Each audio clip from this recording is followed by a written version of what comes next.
And he was just wonderful to work with as a colleague, as an actor. He was really giving, really vulnerable as well, which is kind of hard for men a lot of times, especially when they're auditioning with a woman. They kind of sometimes get a little bit insecure about that, whereas Dylan was completely open, and we worked on the scene together, and it kind of just worked. It flew by. It was wonderful. I think Wes brings consistency, first of all. I think it's so rare to have a director do all 3 movies in a franchise, and that is so wonderful because he knows the story inside out. He knows the rhythm, he knows the aesthetic that he wants. He's been thinking about this for 4 years, and that's really valuable. And also, as an actor, it's wonderful to work with a director who's consistent because he knows how I work. He's fun, he's excited, he loves everything about movie making. He is not there to cash in a paycheck. He really genuinely loves building a world and building a story and telling it. He gets excited over what lens to use and what lights to use and the scope of the visuals. And he just puts so much of himself into it. I'm going to miss seeing them every day, as cheesy as that sounds. I'm going to miss the adventure of it all. We've got to shoot in 3 different locations, which is really awesome. We've seen some amazing places around the world. And we've had so much fun. But I also know that we'll continue to meet up and we'll continue to hang out and have many more adventures. I don't think they even know what it is, but they know they have a connection. And it's such a strong connection that even when their relationship is at rock bottom or things are incredibly difficult and, the world is crumbling around them, they know that they are connected in a way that they might not even understand.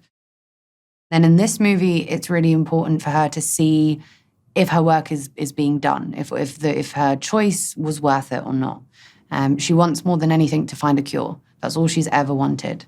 And this film is all about exploring, can she do that? In the 3rd movie, I have some great scenes with Ki Hong, actually, which was really exciting to shoot because he's such a talented actor. And we have a really, really great scene together. It's just the 2 of us in a room.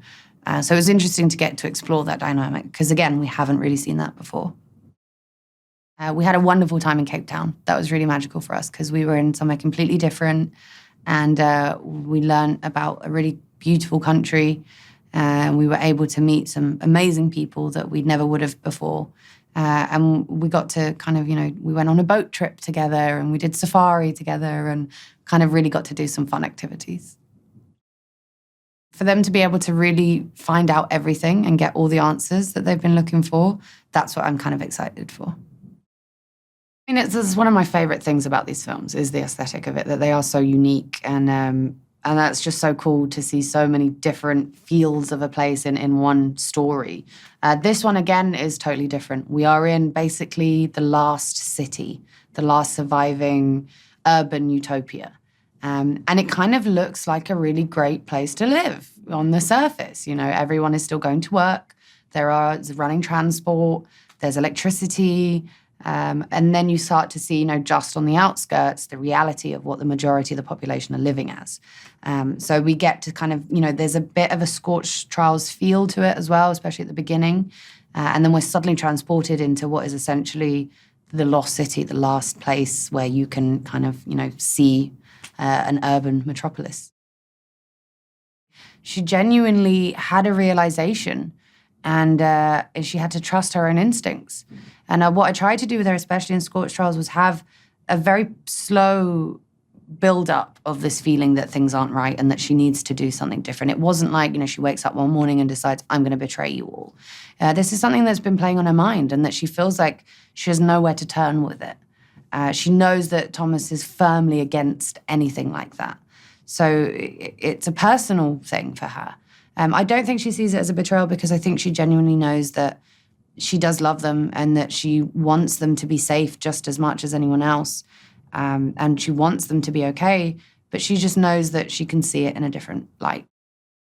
Hi there, I hope you liked the video. Now I have to be quick on this one as I'm trying to set a record. Did you know the shortest performance to win an Oscar for Best Supporting Actor was Anthony Quinn's 8-minute Tour de Force as Gauguin in the 1956 movie Lust for Life? Meanwhile, the shortest performance to win an Oscar for Best Supporting Actress was Beatrice Strait's 5 minutes and 40 seconds performance in the 1976 film Network. Yes! Well, looks like a bit both of them. So if anyone from the Academy is watching, you know where to find me. Oh, by the way, my name is Valeria.